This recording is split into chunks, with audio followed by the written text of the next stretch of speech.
My name is Rabbi Baras. This class actually is this is Nimni's class, and I teach on Thursdays, Hilchos Shabbos, and I will continue to do so the coming year. So I am sitting in for this is Nimni. Now, one wants to distribute this, please. Okay.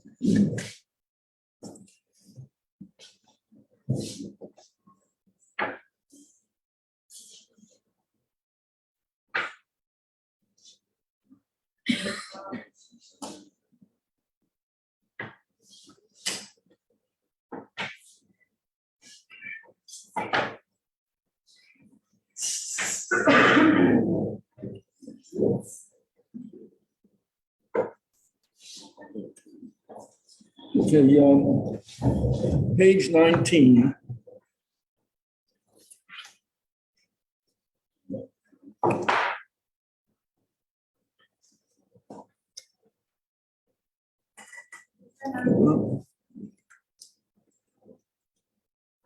Okay, Chedva.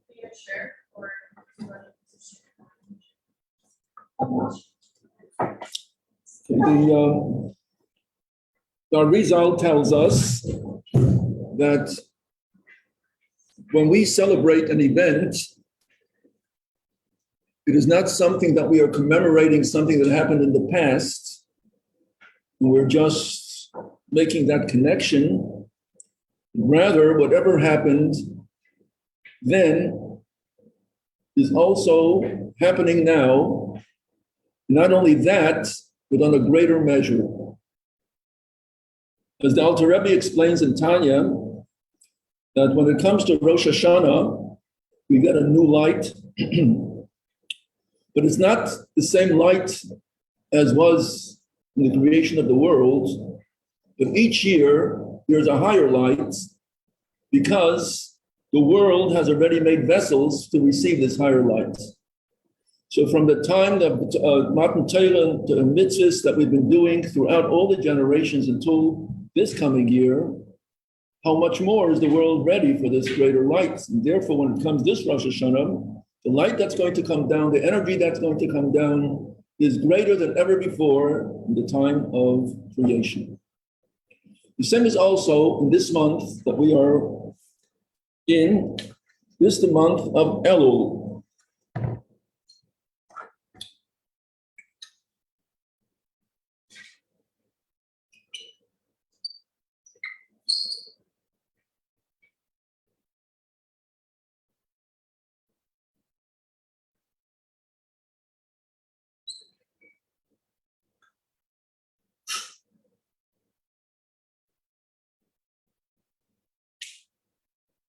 Okay, the month of Elul is which month of the year? When do we start counting the months?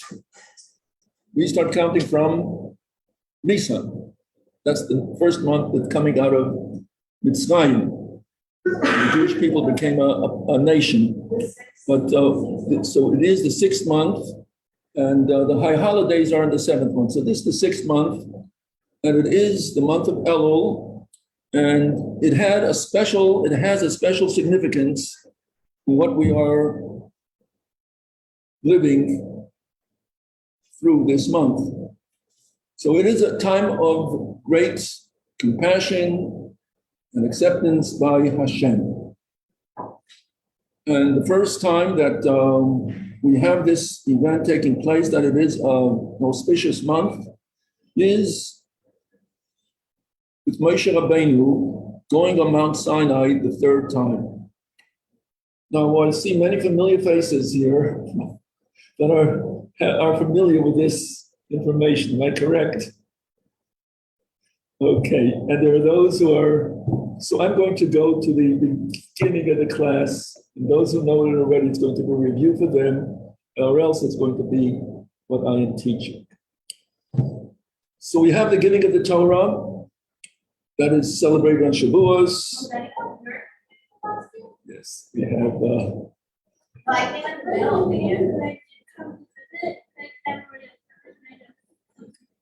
So we have the giving of the Hashem revealing himself to Jewish people on Mount Sinai, the giving of the Torah, the Ten Commandments. Hashem verbally says it, everyone hears it, everyone experiences this godly revelation.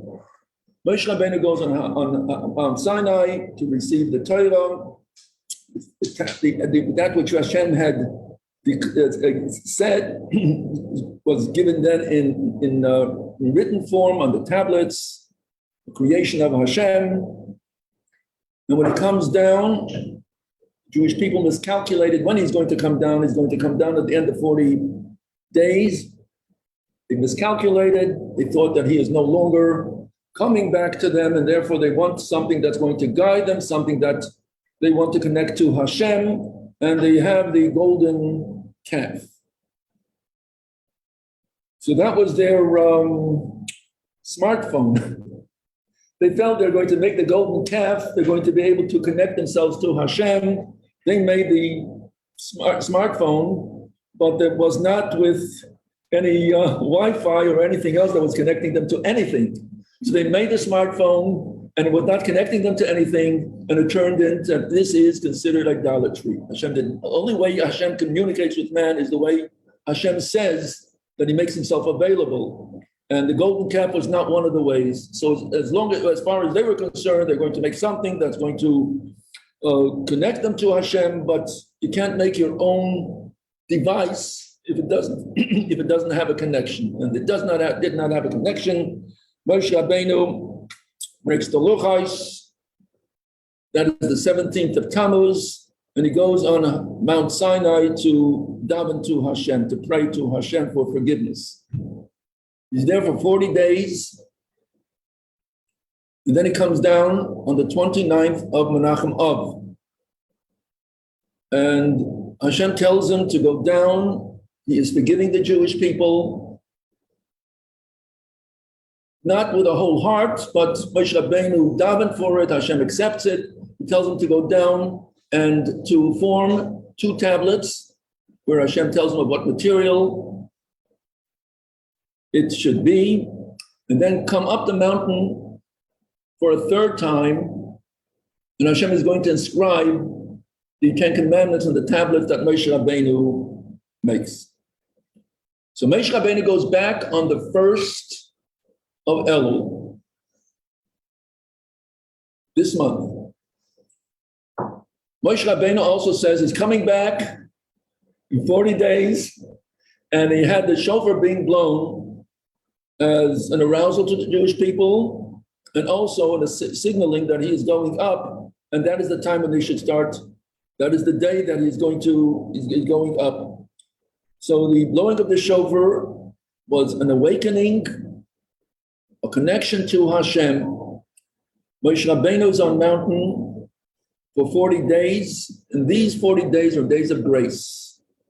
Hashem forgives the Jewish people. Salachti kidvarecha, I forgive them, as Moshe Rabbeinu asks, that they should be in favor as they were before they sinned, or even greater because they have made the tshuva coming closer to Hashem.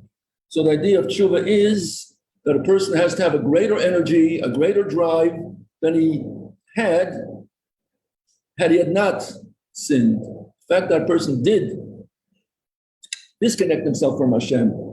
And then he has to connect himself to Hashem. So the Alter Rebbe gives the mashal, and you had a rope that connects 2 ends, and everything is going fine. Then the rope is severed. No longer a connection. Now you want to connect. So what do you have to do to the 2 ends that were severed? You have to make a knot. What happens to the rope when you make this knot? What is the length of the rope? Before the knot was made, it had a certain length. Now that it was severed and you're making a knot, what happens to the 2 ends of the rope? It becomes shorter, becomes closer. So that is the idea that Alter Rebbe says of tshuva. You make that double knot, it becomes stronger than it was when it was just a single strand. So this is what Moshe Rabbeinu was able to accomplish when he was on the 3rd time, when he's on Mount Sinai. At the end of 40 days, he comes down with the 2nd tablets, and the end of the 40 days, which day of the month of Tishrei is it? the 10th of Tishrei. What is celebrated on the 10th of Tishrei? That is Yom Kippur. Yom Kippur is the 10th day of Tishrei. That is 40 days after Moshe Rabbeinu ascends the mountain on the 1st of Elul. So from the 1st of Elul to Yom Kippur are 40 days. And that is, Yom Kippur is the day of forgiveness. When Moshe Rabbeinu comes back with the second tablets, this is a full day of forgiveness. And Hashem designates that day, and that is going to be a Yom Kippur for all generations, a day of forgiveness. And that is the specialty of the month of Elul. So the month of Elul is special because this also, according to Kisvei Arizal, the writings of the Arizal, is that what is the forgiveness of Yom Kippur as it's described in the Torah? Is anyone familiar? We have a special prayer that we say that comes from Yom Kippur.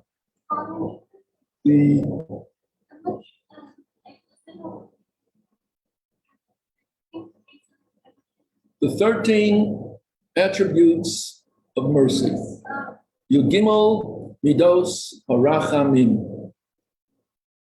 That is, you'll have that in your Chassidus class explaining the significance that the Yud-Gimel Midos Harachamim comes from a source that is unlimited. It is from Seivut Kalamim and higher, encompassing light, a light that is greater than any restrictions. It is infinite. And because of its infinity, that is why it can bring atonement, it can bring forgiveness, because whatever level a person transgressed, it is a certain level. Yud-Gimel Midas HaRachmim is above all levels. And therefore, that light of Yud-Gimel Midas HaRachmim could fill and make up any deficiency that a person had caused through his actions or by not doing what one was to do. And therefore, this light of Gimel Midas HaRachmim is able to fill it. Yes.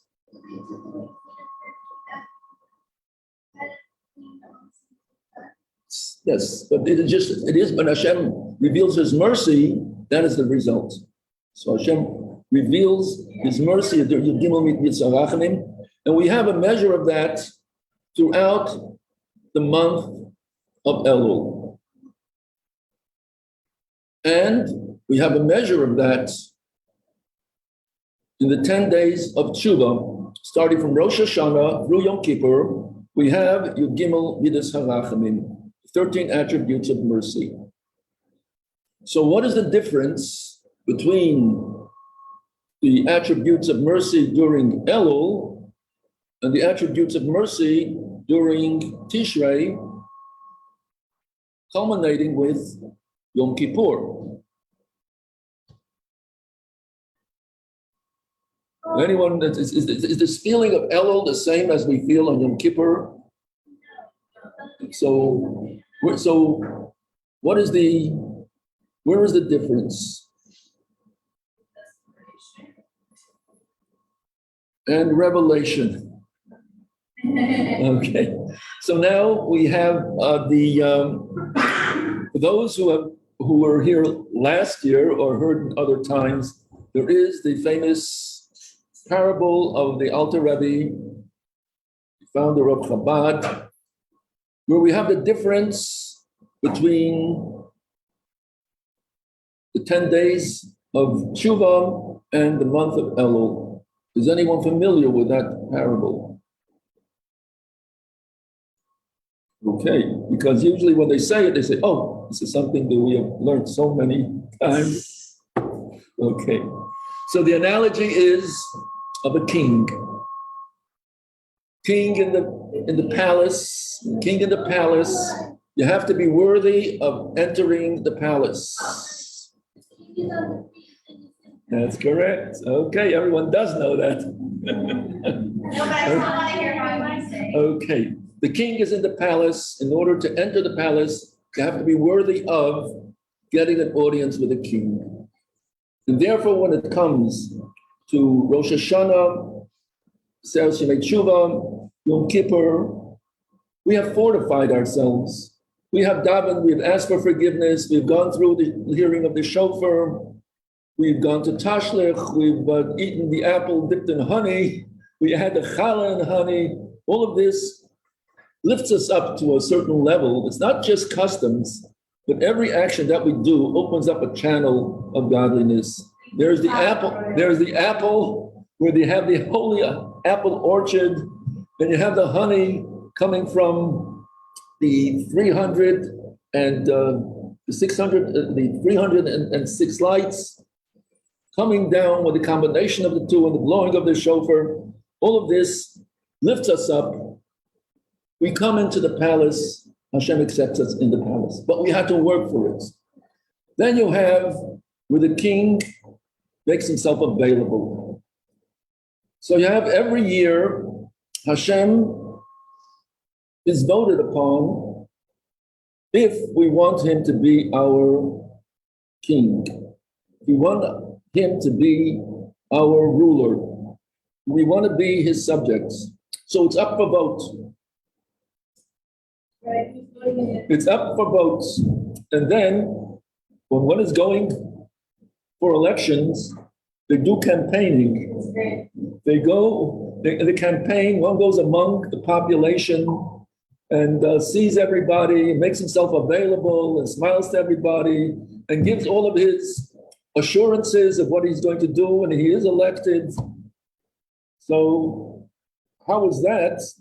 So as it is in the heavenly kingdom, the same way it's also in the earthly domain. And that is why the politicians who make these promises that do or don't keep. But when they're going for elections, they make themselves available and they go to the population and they have these rallies and talks and shake everybody's hands and everything else that they do. Where does that come from? That comes from the heavenly counterparts. During Elul, Hashem makes himself available. Not in the palace, but goes to the field. And at that time, we don't feel his presence, his omnipotence, his royalty, his exaltedness. We don't feel of this because it is Elul and he is not coming as the king in his full royal majesty, but rather coming to the population on their level. And therefore, it's an ordinary day. You have the person who's in the field going shopping. You have the farmer who's going and is tilling the land. And the king comes and he greets everyone with a smiling countenance and says, "I'm happy to see you." My friend had a big girl. Mother dog, wonderful. Okay. So when the king is making himself available, the only thing that has to be done is that you have to go and greet the king. The king is there. If you're standing next to him, but you're facing the other direction, you've not benefited in any way. So you have to turn to the king, accept the king, and in that way, we go marching with the king to the palace, and we have been now worthy of being able to go into the palace as well. And what about in the Alter Rebbe, when he speaks about this parable, he also speaks about those who are in the field. But what about those who are in the desert? Desert is not a place of habitation of man. They are so far gone that they're in a desert, in a wilderness, in a dryness. There is no water, there is no any life source in the desert. And when they hear that the king is in the field, they become inspired that they want to leave the desert and go into the field and then go with the king when he goes back to the city. So this is the idea of a person having an awakening to do something, to come closer to Hashem, no matter what the distance is, whether he's in the desert, in the field, that would be the average, And then with them, we go to the king's palace. So we have the analogy of that the Medrash tells us. Medrash tells us about a king who's coming to collect his debts. They owe him a lot. They haven't been paying all year. The king comes with his entourage to collect the debts. So you have those who say, let's not wait until the king comes here. We're going to go and greet the king and tell him we're ready to pay our debts. The king says, well, because you're ready to pay your debts, I'm forgiving your share. So that would be 1/3. First third goes and greets the king before he comes to the city. So now, 1/3 of the debts have been canceled. Then when he comes closer to the city elders come, and also some of the population. And then the king says, you're asking for forgiveness, I'm forgiving your 1/3. Then when he comes into the city, and that is where the entire population is there, they're saying, we're asking for forgiveness, the king cancels everyone's debt. So the Medrash says these are the three times when we have this cancellation. The month of Elul, people who are doing the Avodah in the month of Elul, when they're getting ready for Rosh Hashanah, they do not wait for Yom Kippur. But they are in Rosh Hashanah, during the month of Elul, they're coming closer to Hashem. Hashem already then, Hashem already forgives their debt. Then, those are the people who've been working hard all Yom Kippur, all the month of Elul. Then we have those who come comes to the city, which is Rosh Hashanah, and Aseret Yemei Tshuva, the 10 days of Tshuva, of returning. Then that 1/3 is taken away. Then you have those who wait until Yom Kippur. Those who wait until Yom Kippur, you don't see them in shul all year. Once a year, they show up, and even they are also, Hashem takes that into consideration. The fact that they showed up on Yom Kippur, they were not on the golf course, so that itself is also, Hashem accepts them as well. So those are the 3 times that we have Elul, Rosh Hashanah, and Aseret Yemei Tshuva, the days of the Tshuva, and then we have Yom Kippur.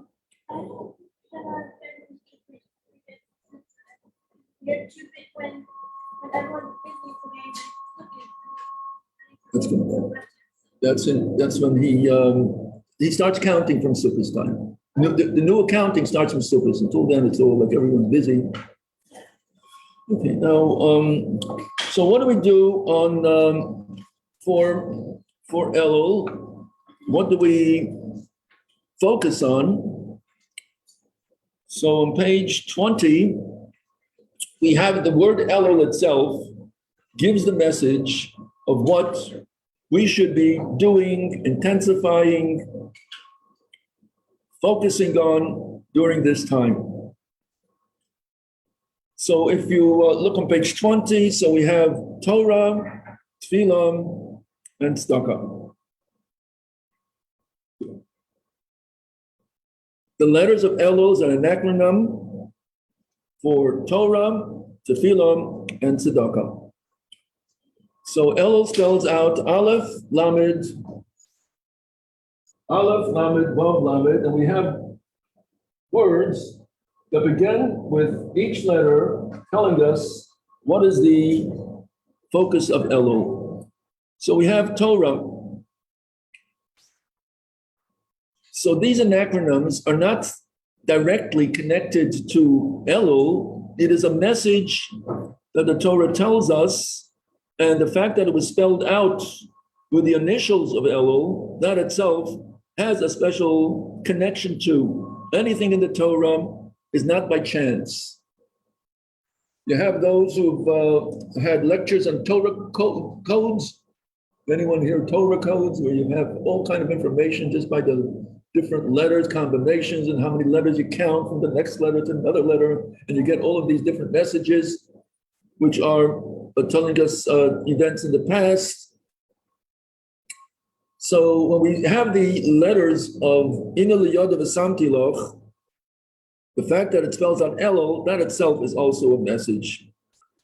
This in particular speaks about someone who kills another without premeditation, but Rather, God caused it to happen because the person who was killed deserved to die, and this person was the messenger to kill him. The fact that he was the messenger, that itself was something terrible.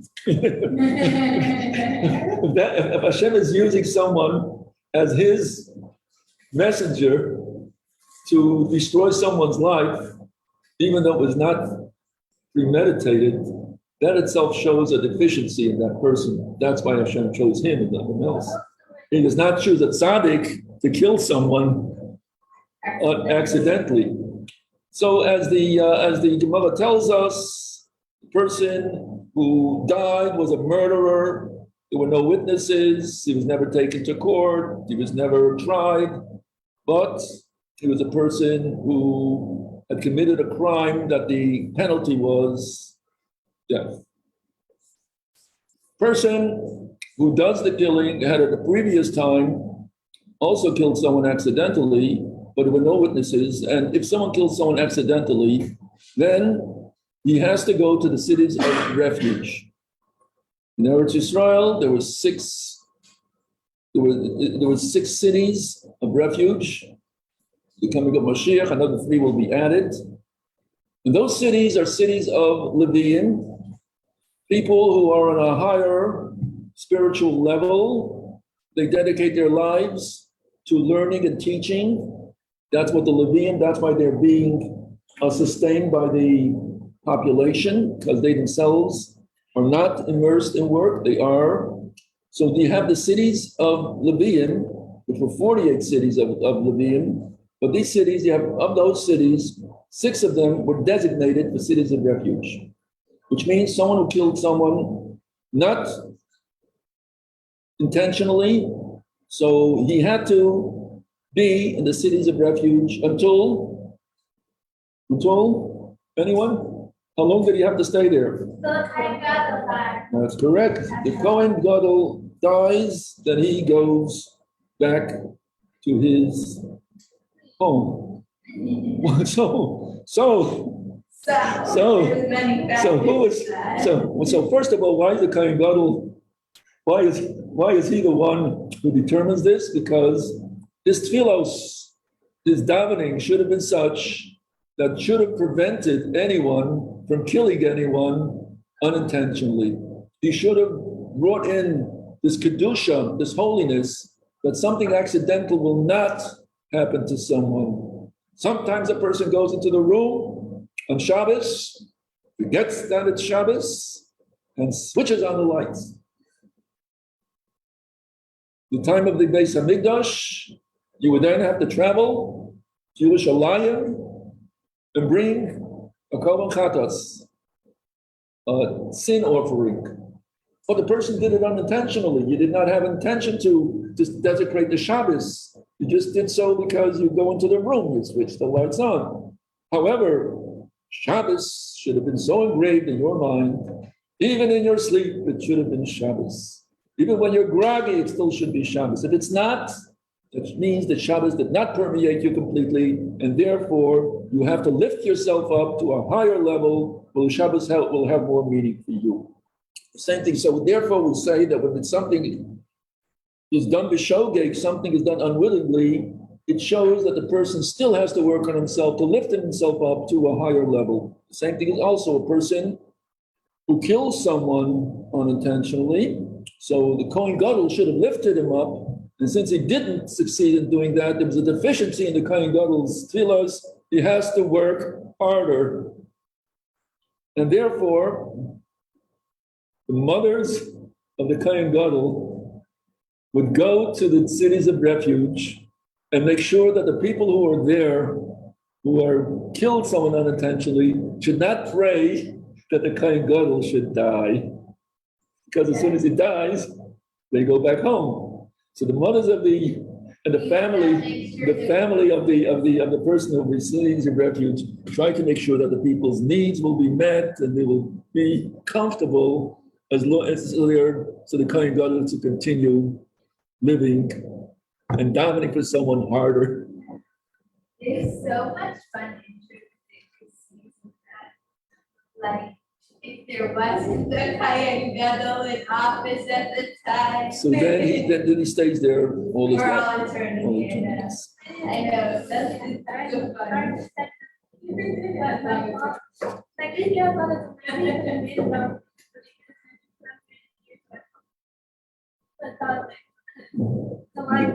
Okay. Yes, Rahul.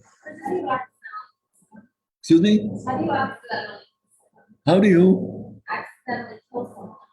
You were driving a car and someone stepped in front of you and you hit the person. But like back then. That's an accidental death. Back then you were chopping the upper branches of your tree and then your axe up. But let's say like when someone was walking here, hitting the tree. It seems like I felt like kind of something. Didn't feel like it was like very. There's many ways. Yes. So the Torah describes that a person in the forest chopping wood, either the handle, the axe head goes flying, he didn't secure it well, or he hits a branch, the branch falls down, hits someone. That would be he's throwing a rock. Someone, he didn't look to see if there were people there or not. That's the way the Torah describes it. I'm making it with Did it happen often? Yeah. It matters how hard the Kohen Gadol davened. If he davened well, there were no accidents, nothing went flying, people were not in that place when the person did it. If Hashem wanted to have him, the person who was liable for that sentence, if Hashem wanted him to die, he did not need another person to do it.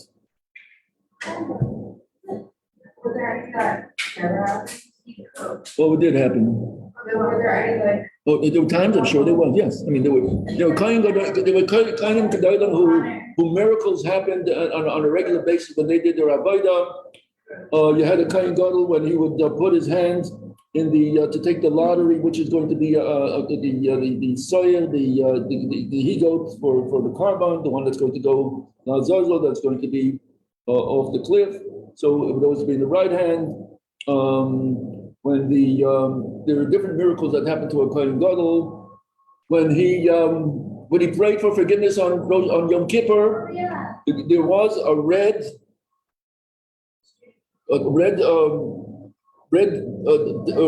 wool-dyed yarn that was tied to on the entrance of the Beis Hamikdash, by the Heichal, by the Ulam, by the entranceway. And when he did his avodah and the Jewish people were forgiven, it would turn white. But that was only if the Kohen Gadol was worthy of. Not always, and in later times, it did not happen. It still remained red. And what they did was they took it off. It was not so there were different miracles that happened to a Kohen Gadol that when he was worthy of. Shimon HaTzadik was the one that we speak about. Shimon HaTzadik. You had the different tzaddikim that their avodah was complete.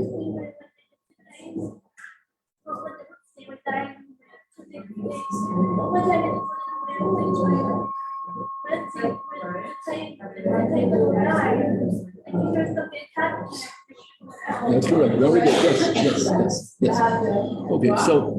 Okay. So we have the cities of refuge, and Torah protects. So Torah is a protection, and who is the one who is trying to destroy us? That would be the Satan, the Yetzer Hara, the accuser. So the Satan, he entices us to sin, and then he says, look what this person did, terrible. Listen to me. But it's so terrible, you really should get the consequences, you're being punished so terribly. But a person has the merit of Torah, that is a protection, that the Satan's accusations could not have any dire results.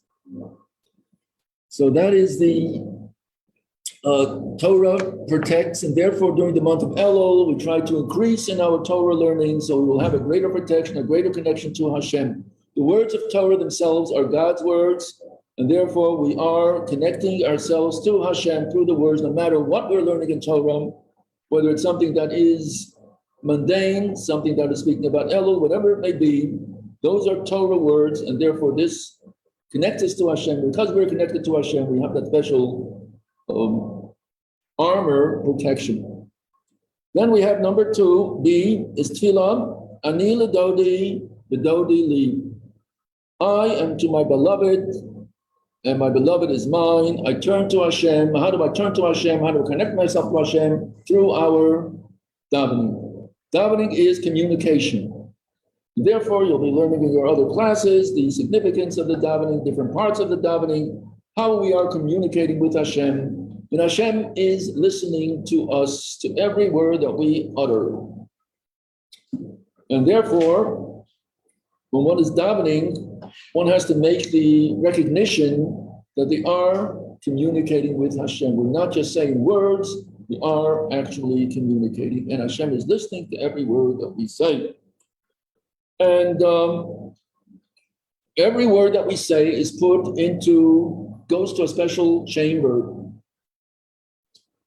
And the results of that chamber is that depends on how the person conducts himself or whether he's worthy of or what is best for him at this time.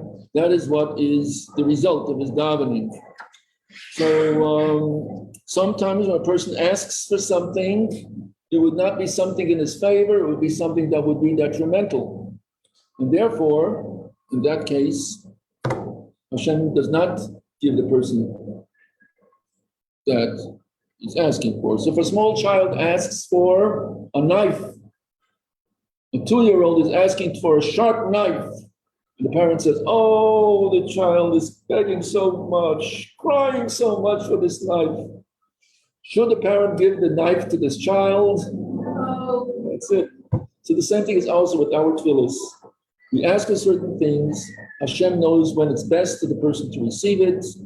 And this is, but what we, on our part, we have to ask. If this is something that's our need, it becomes a mitzvah, a Torah commandment to communicate with Hashem. So you have here the booklet. What I would want you to do is read ahead. Feel familiar with this information. This is my first day in class, so that's why I'm sort of elaborating. I'm not going to sit on every word, for a whole class. I'm going to move along. The Mitzvah Hashem on Thursday is our first day of Hilchas Shabbos. So there'll be a Shabbos class on Thursday. Friday we'll be back to. Okay, have a wonderful day. You're all-week halacha teacher?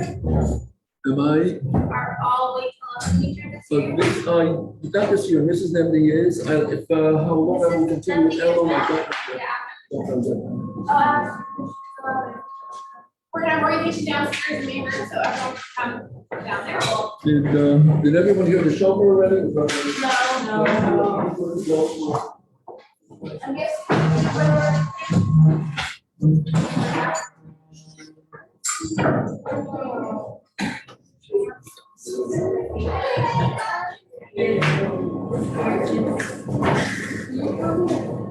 How was your summer? Like yours? It was my friend just Why did you choose did you come last year and you wanted to every year? I was literally about to go this Shabbos. We were in December. Which would have been perfect because I'm one of the people that she likes to be by her. You were here in the beginning of the year? No.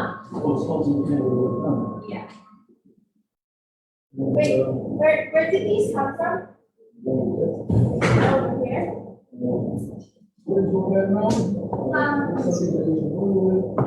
Only a little bit. Samantha, you know if these were on the shelf or something? Or they were He brought It's like very. He wanted us to read them or something, no?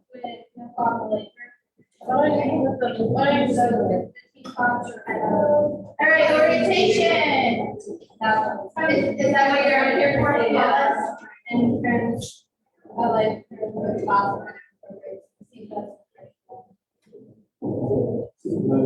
Shadow.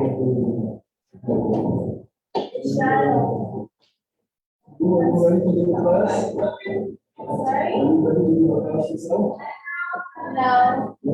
Maybe soon, but soon, because of the show. And it just a few months, like after the semester. Hi girls, welcome Jesse's meeting downstairs. Yeah, we're ready. Okay. Welcome. There'll be time to dive in after, there's time after the orientation stuff. Yeah.